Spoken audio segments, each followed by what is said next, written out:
All right, so everybody listening, if you're listening to us on one of the podcasting sites, we appreciate that. Like, subscribe, share.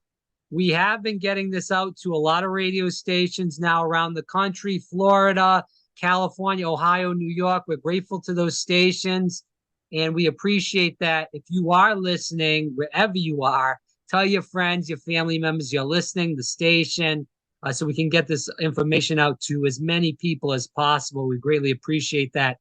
We have a special guest. We're going to be talking women's college basketball. We've had her head coach on once. We've had a group of players from that team on a couple of times. We're going to have some more girls on as the year progresses too, within the next week, actually. But we have the new assistant coach for the Anchor women's basketball team. It's over at Rhode Island College in Providence, Rhode Island, my neck of the woods in general. This is Meghan Reall. She's just starting out as the assistant women's basketball coach at Rhode Island College. She also teaches gym too, as a side note. But Meghan, thanks so much for coming on. Absolutely. Thanks for having me, Rob. Oh, so let's kick this around. You grew up playing basketball and softball. You can tell the viewers if there's other sports that I'm missing here. But can you speak a little bit about that growing up journey and playing these sports in general? Yeah. You got it right. Basketball and softball. I played pretty much growing up my whole life. I actually come from a hockey dominant family. So most people in my family played hockey, but I ended up getting into basketball. Kind of took over and just kind of ran away with that. So I played both travel AAU basketball, travel softball, both growing up. In high school, played on the varsity with both sports. And then I continued, I did 1 year of college down in Florida. I played for Florida Southern College softball. And then I made my way back to Rhode Island and transferred to RIC and ended up playing two seasons on the women's basketball team there. Kind of have had a little bit of an experience with both sports at different levels. But I'm happy that I made my way back to Rhode Island and ended up at RIC. So let's dive a little bit deeper into this, Meghan. You went and played softball in college. Let's go a little bit before that. What made you choose softball for college instead of choosing basketball at first? As you know, once you get kind of into that competitive level, you have to kind of make a choice which sport Mhm. you're going to pursue. And at the time, I was, involved in more softball teams at the time. And I also was just very stubborn in high school. And I was just convinced that I wanted to go away to Florida and I wanted to go to school in Florida. And that's the only place I wanted to go.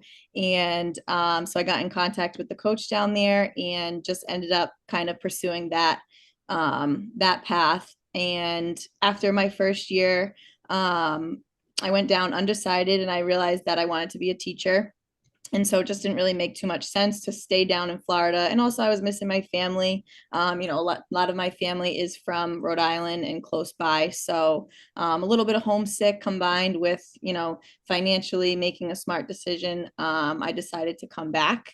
And then I think really when I was away, I just really missed playing hoop and just kind of refound the love for the game as I came back and wanted to pursue that pathway rather than softball. So just kind of reignited my love for the game and wanted to get back into it. And I think that year not playing was a big eye opener for me as a basketball player.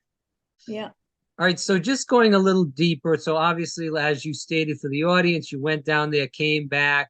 So obviously, you hadn't been playing basketball, and you can correct me if I'm wrong on any of these points. You haven't really been playing basketball for at least a year competitively because you were down at Florida Southern playing softball. How did you get a coach to notice you? How did you get back in the game, or did you walk on? What happened there?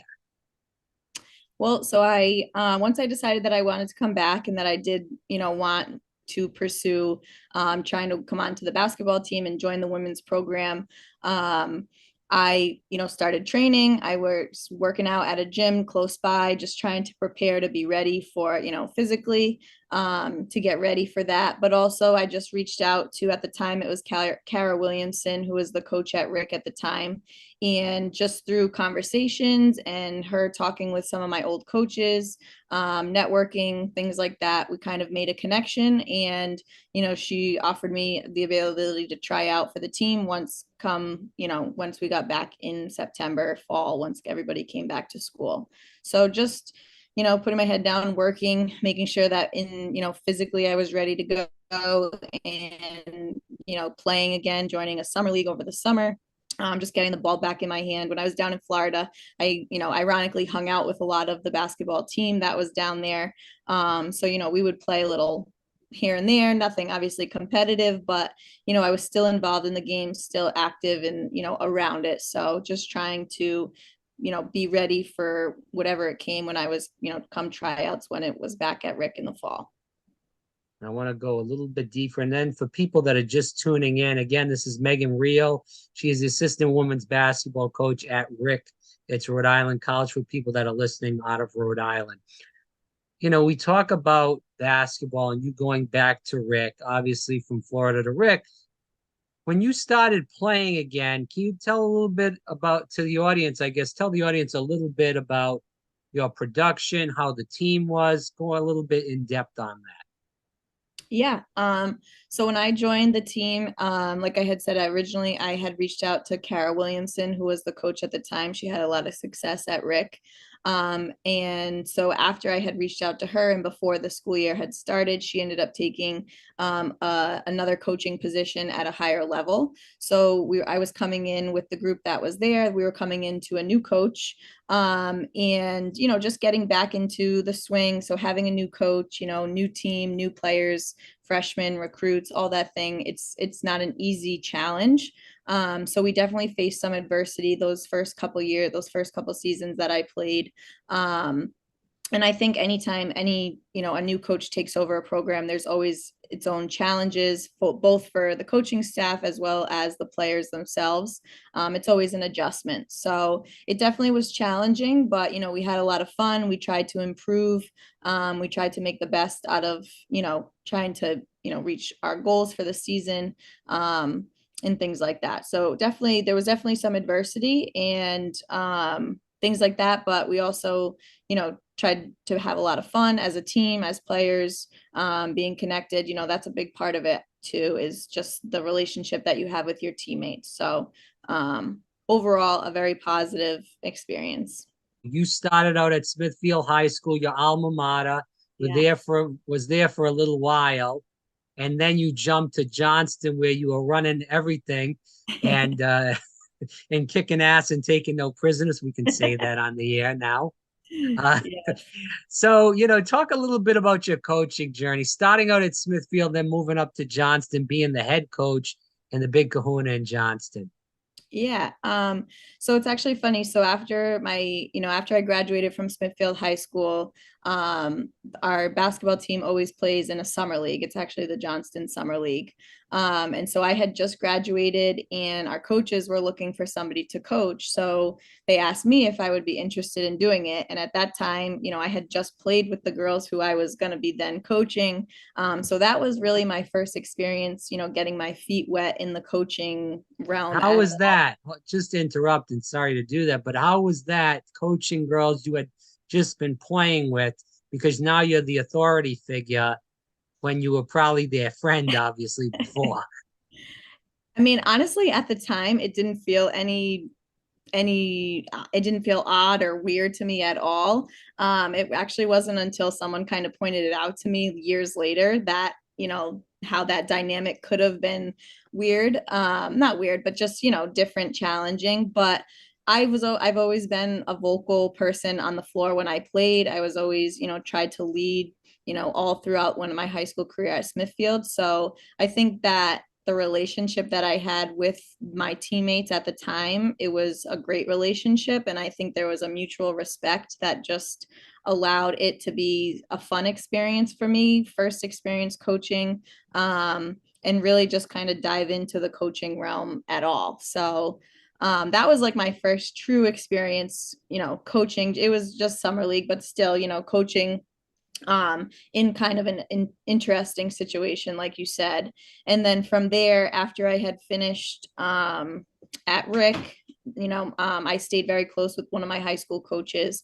And so she asked if I would come on and volunteer. And so I always just stayed involved with the program, and it kind of just happened fluidly. It wasn't anything kind of like out of the ordinary having me back. They're always accepting and always welcoming players, former players to come back. And I just always jumped at the opportunity. And I always created a really good relationship with the girls. So I think that helped. And I think having someone who kind of recently went through the process and have that kind of connection made it, I think that helped the girls, and not being able to, kind of feel for you, you know what I mean? So I was there for, I think I was there for 3 or 4 seasons at Smithfield as a volunteer, and then eventually an assistant. And I learned a lot in that situation. Nicole Carenti is the Smithfield girls coach, and she taught me so much. She's one of the people that taught me a lot about just the extra, doing extra things that help with team chemistry, culture. We would do Secret Santa, team breakfast, all the things outside of the X's and O's that really do help with a team and help build team culture. So that's definitely a huge thing that I learned from her and carried over to when I ended up at Johnston. And I think those things are important. I think that especially for a high school team, creating those opportunities and giving, the whole team experience of things that are just outside of basketball themselves. There is so much of a focus on the basketball part of it, but we also have to remember that these are high school kids, and they also want to enjoy and have, things that they're going to remember. And that's one of the things that, Nicole at Smithfield always would tell me is when I played is that, you're probably not going to remember, your games or, games we won, games we lost, but you will remember, the relationship that you create with your teammates. So I tried to bring that mindset and that culture over to Johnston, and just try to create those same opportunities and experiences for the girls there and for my team there. And we did do a lot of that same stuff. And I think they definitely enjoyed and appreciated those things. And it's just a way for, the team to interact outside of basketball. So. What do you feel like was the greatest thing that you accomplished during your time coaching Johnston High School? I think, we definitely had some obstacles my 4 years at Johnston. We started out in Division One, and, over the years we have dropped a couple of divisions due to lack of numbers, lack of, just girls in general wanting to play the sport anymore. But I think that one of the things that I think I tried to instill in all the players that I've had over the course of those 4 years, and tried to really, hit home is, even if we weren't successful in wins and losses, hopefully they learned some hard work, how to work hard. And hopefully they know that I always care about them. And that's one of the biggest things. I still have a relationship with a lot of my former players, and I still have girls that text me for advice or for whatever it might be. And I think building that relationship and building and being a a good role model for the young women that I coached is extremely important to me. So I think, aside from, we may not necessarily have been successful on the court basketball wise, don't get me wrong, we did have our successes over the years, but I think just building that family culture, knowing that I care about them, knowing that they always will have somebody in their corner that they can come to, is one of the things that I certainly hope that, I was able to instill in them and get across in our program that we had there. Do you feel like the issue is that you have schools like LaSalle, where I went, where the girls basketball team is pristine, and they're just really attracting all the good girls basically in the state of Rhode Island in general to play for them, and these girls want to play for a winning team at a school like LaSalle, and hopefully they'll maybe get some offers out of that, along with maybe playing at AAU. That it's tough to keep girls in Johnston, Smithfield, wherever it may be in Rhode Island, because they are going to these Catholic schools for the most part. Yeah, well, unfortunately, now it's not even just, the private schools. With all of these CTE pathway programs that public schools are offering, kids can go pretty much anywhere. So if a school has the pathway program that they're looking for and that your school doesn't offer, then they can go to that school. So that has been a big thing that I think has hurt Johnston in the recent years, is that they have lost a lot of kids, and so it's no longer just the LaSalle's, the Mount St. Charles, the Hendrickens. Now it's, other schools, Cranston West, Pontiac. If you look at the rosters of teams, how many of those girls would have been at Johnston had these programs not developed. So that's was definitely a challenge, and that definitely played a role in the low numbers that we had. But with that being said, I think it's more than just basketball in order to fix that problem. You know what I mean? I think the school needs to have, be offering or be competitive with these other schools as well. And again, like I said before, as far as being noticed or getting recruited, if it's in Rhode Island, it's Rhode Island basketball. So I think if you're a great player, you'll be found wherever you are. You don't necessarily need to go to, the private schools or wherever to be noticed or to be recruited. All right, I want to go into RIC. We interviewed Jenna Cosgrove, the head coach at Rhode Island College, on this program before. She'll be on again sometime down the road. With that said, did you guys have a connection before you got the job, or how did you meet her and, obviously move into your new role as assistant coach for the women's team? Yeah, so I had always I knew of Jenna when she took over the program at RIC her first year. Or maybe second or third. When I was my first year at Johnston, she was actually recruiting two of the players that I had on my team. So she was coming to a lot of our games. And so I had met her through that. And we just, over the years, we had maintained, a friendship and, just kind of stayed in touch about different things to help. I've helped her with a couple of camps over the years, just different things like that. We kind of stayed in touch, stayed friendly. And then, when Jenna reached out to me, it's funny because I was, had the intentions of reaching out to her to kind of pick her brain a little bit as a friend, as a mentor, about how I could take some next steps in my career as well. And so everything kind of just fell right into place. And, Jenna is an amazing coach, a great person. And I think one of the things that she does really well is she does a great job, maintaining the relationships with different people. So, as a RIC alum, she knew I went there, she knew I played there. So making that connection, and just keeping our friendship along the way. Last year's team, Final Four, very close to going to the final game in general, in that national championship game. Very close to that. Next year's team, a lot of these girls are coming back. What do you expect from next year's team? Yeah, so I mean, I think looking at in the roster that we have coming in for this next season and seeing them play in the summer league right now going on, I'm excited. I think I said it before that right now it's a really, really exciting time for women's basketball at RIC. And I think, I don't think they really ever imagined that they would make it as far as they did last year. But with that being said, I think that once they did, they realized that, wow, we do deserve to be here. And we do have some of the best talent in the state and now in the nation. So I don't think anyone really ever kind of thought that this would be in the cards. But if you know Jenna and her style and her work ethic, I don't think it's a surprise. So for me, I'm really excited to just be a part of it and, get involved and get to work with the girls and the team. And that's another thing, you look at the roster that we have coming in and we just have girls who really, really work hard. We can't get them out of the gym right now.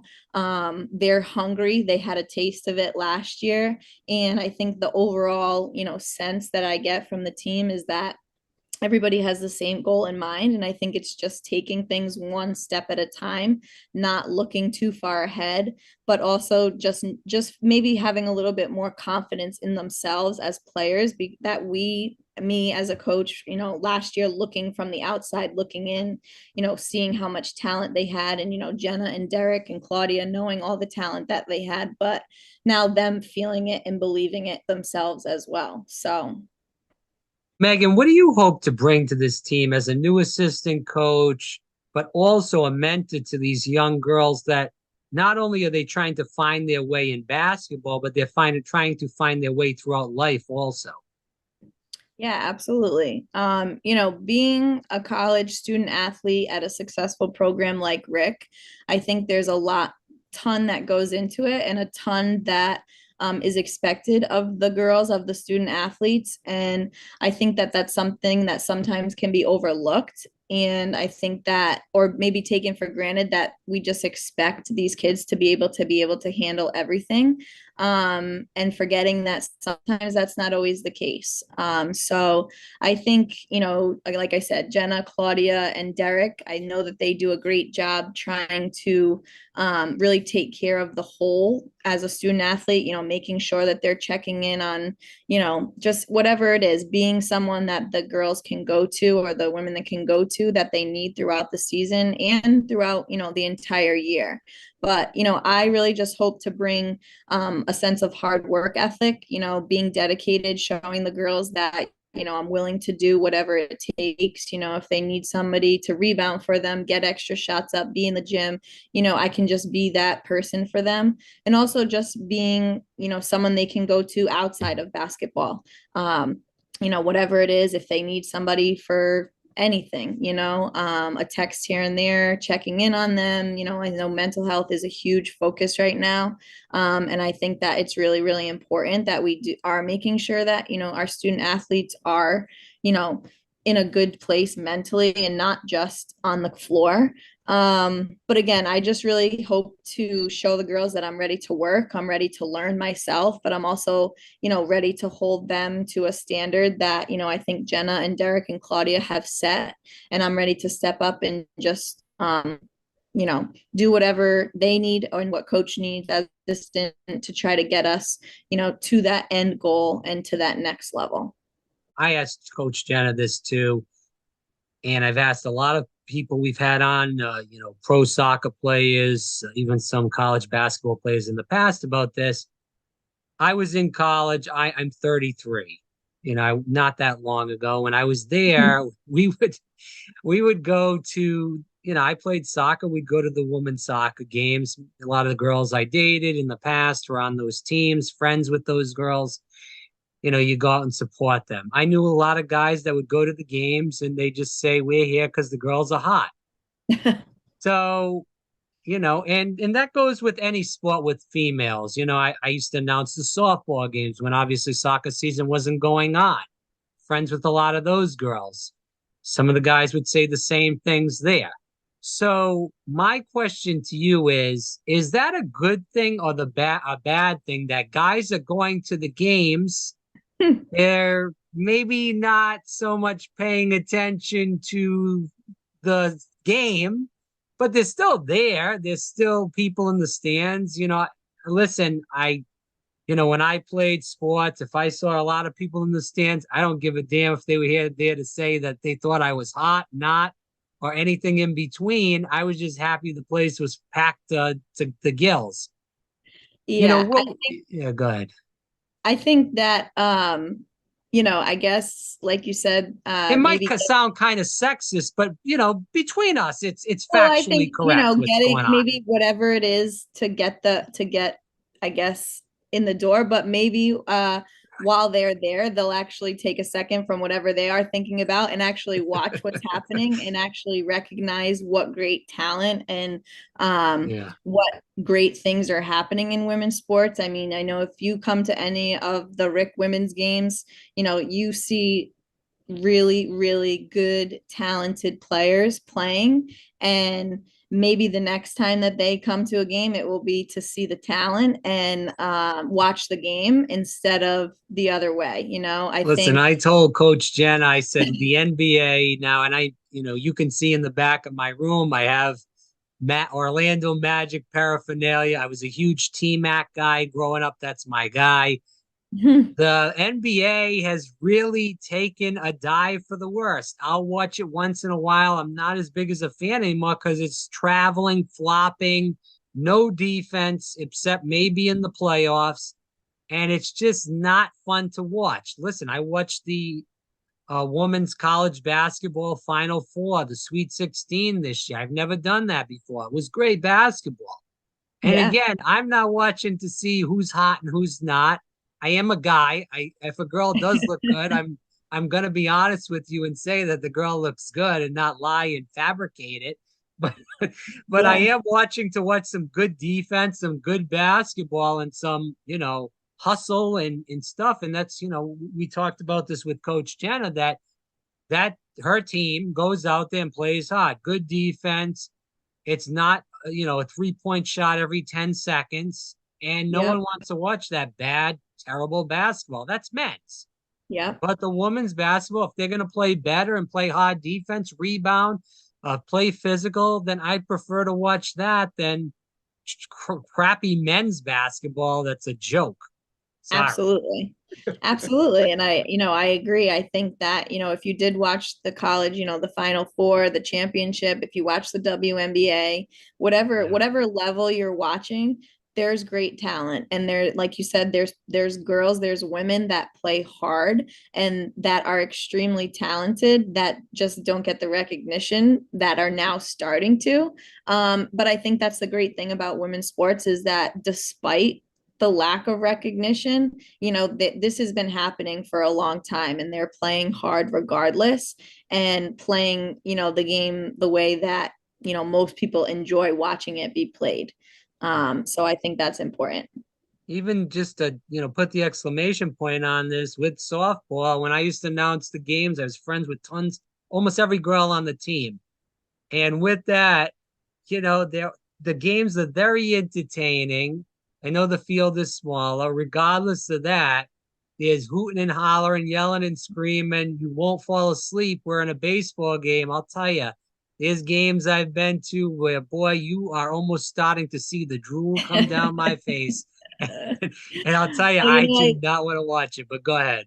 but I think that if you're a fan of the game, whatever sport it might be, so if you're a fan of soccer, if you're a fan of softball, baseball, if you're a fan of basketball, and you go to a game, men's or women's, and it's good and it's a great, great game, a great sport, a great competition, you're going to be into it regardless. It's not men's or women's. It's if it's a good game, if it's a good competition, then you're into it.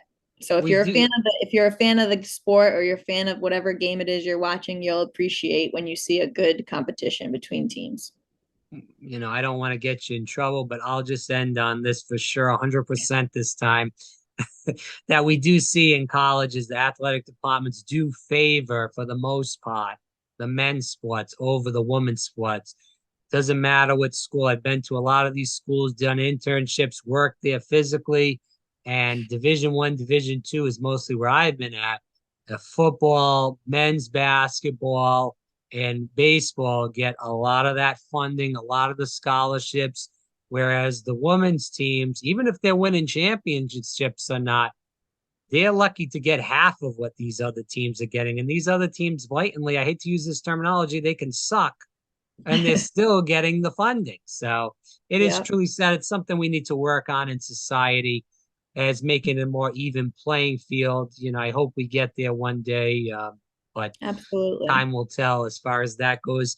As we keep moving towards the end with these audience questions, the highlight of your playing and coaching career so far, if you can just give the audience a little bit of that, Megan. Ooh. So I would say like the highlight of my playing career, probably just my experience at the college level playing at RIC. I think the teammates that I played with and the people that I played with, I'm still connected to.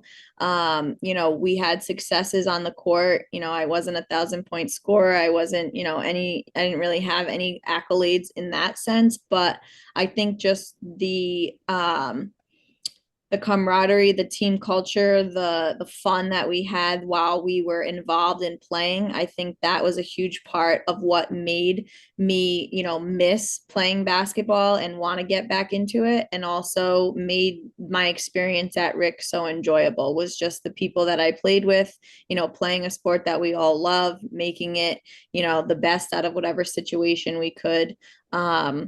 So I would say just those people playing with that group when I was at RIC would probably be, the highlight of my playing experience. I look back and it went by so fast. I wish I had more. I wish I could go back and do it again. And you never realize that until it's over, when you're in it. And that's something I tried to preach to my high school players when I coached them, is that it goes by fast, and while you're in it, you never truly appreciate it until you're not in it anymore. And you try and go play pickup and you're gassed after 2 times up and down the floor. So but yeah, definitely just the experience I had playing. And then the highlight of my coaching career, I would say, just my time both at Smithfield and Johnston. I learned a ton from, the coaches that I worked with and the players that I worked with at Smithfield. We had a lot of success, but also to the people that I was surrounded by when I was in Johnston, and the people that I had, as, influences and, mentors to get me to that position. So I definitely wasn't just me on my own. I had a lot of nights I would call up, coaching friends or people and just pick their brain and try to, get through different situations. So probably just coaching the group of girls that I had coached, for my time at Johnston, just creating that relationship. And I really value that as a coach. I think that you can tell from, the things that I've said here today about those relationships that I try and build with my players, because I do think it's important. So I think, now it's a little bit more at a different level. So I think my coaching experiences will be a little bit different. And I'm looking forward to that. I'm looking forward to the new challenges that I'll be faced with. But so far, I think, just those relationships with my players that I've had. I think you lied a little bit to the audience and myself, saying that you would be gassed running up and down the court twice, because you did used to be a trainer, and I'm sure you're still in tremendous shape. So very nice try. Nothing is like basketball shape. I will say that. There's Okay. no better shape than basketball shape, but So I try. very nice try, but we caught you. But anyways, we'll end with this. So I do want you to talk about the camp in general, but the last audience question, you're going to be teaching gym still in Providence. You're going to be coaching too. Obviously, these are both going to coexist together at some point in time during the year, which is the winter for the most part. Mhm. How are you going to be here, there, and everywhere at this time period, especially during the winter when you got to be at a school that I'm sure right after the school you're going to have to run to a practice and maybe even do a reverse? Yep. I'm an on the go person as it is. My family says I'm never home as it is, but especially during basketball season, I just make it work. I go from school right to practice, and right from practice to, whatever else we have going on, the gym or whatever it might be. So the days are definitely long. But I'm looking forward to like I said, I'm looking forward to the new challenge. I think the excitement that I have, I think will, help me, get through those long days. And I always just try to, once I leave school, try to decompress on the ride, whether it's a short 10-minute drive when I was going to Johnston or however far it would be. But, I think I always tried to come in with the same energy that I expected my players to come in with. So, so if I'm not giving the same energy that I expect them, how can I expect it from them back? So just I think trying to stay present in every situation and every day. And, the days start to run together when you get to the bulk of the middle of the season. But I think just trying to approach every day, every practice with, new energy, being excited. I think that can be hard to do, especially, when you do get to those like tough winter months of, you've been in practice for a couple months now, you're in the thick of it. But I think having goals and staying motivated will help get through that. So, and needless to say, I'll be on the run, eating my breakfast, lunch, and dinner in the car probably. Okay. Last question. And again, thank you for being so grateful with your time today. Again, Meghan Reall, she's the assistant women's basketball coach at Rhode Island College.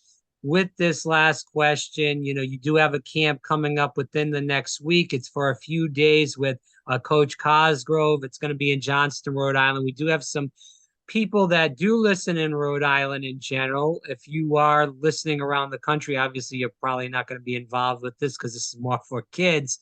But again, we hope you listen to this. And these women are going to be down in Florida, so you can check them out sometime soon. I know we have a lot of listeners down there and around the country in general. But just if you can go a little bit into the camp next week so people listening can learn more about that. Yeah, so next week, Jenna runs her Coach Cosgrove camp. This one that we have coming up Monday through Thursday is a camp for kids going into second grade all the way up through eighth grade. So boys and girls. It's from 9 to 12, 12:30, 1 o'clock, I believe, so around there. And we work on a lot of the same things that Jenna does, with obviously at a little bit of a different level, but trying to teach them the fundamentals. We make it fun.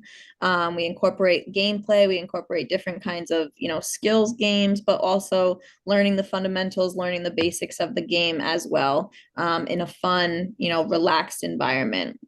And then in a couple weeks after that, Jenna also runs, another camp, same thing, Monday through Thursday, but it's for those going into ninth grade all the way up to 12th grade. So there is a little bit of a shift in, obviously the skill level and the things that we focus on. But at the end of the day, if there's anybody that's looking to get, some great work in over the summer, Jenna, and, she brings in some of the players on the team currently to help out. So, she runs a great camp. So it's definitely worthwhile, and you'll definitely get better if you do attend. How do people get in contact with her or you or whoever it may be if they are listening and they want to get involved with that next week? Yeah, so I know that you can just email Jenna directly, jcosgrove@ric.edu. But she also does have a website, coachcosgrovecamps.com, that you can look up. And she's also on Instagram and different things like that. So if you just Google, Cosgrove basketball camp in Rhode Island, I think it will come up at some point. Last question, Meghan. How can people follow you on social media as we go toward the end of the interview here? Yeah. So I'm on Instagram and Twitter. Both just my name, Meghan Reall. I think one of them, actually, they might be, I think it's Meg Real, on Instagram and Twitter as well. So if you want to follow along, give me a follow. I'm not too tech savvy with the social media, but I try. You're not too tech savvy. Come on. I mean, I'm not much either. I know how to post, but that's about all. But regardless of that, Meghan, I thank you so much for your time. I know you got to run, and I would tell you to shut your phone off and don't bother anybody and take a break. But I know you have another meeting coming up. So good luck with that, and good luck with the season. And again, we hope to have you on again down the road to speak about the season and everything in between. Absolutely. Thank you, Rob. Thank you for having me on, and thank you for what you do for, women's sports and Rhode Island College, the women's basketball program. So thank you.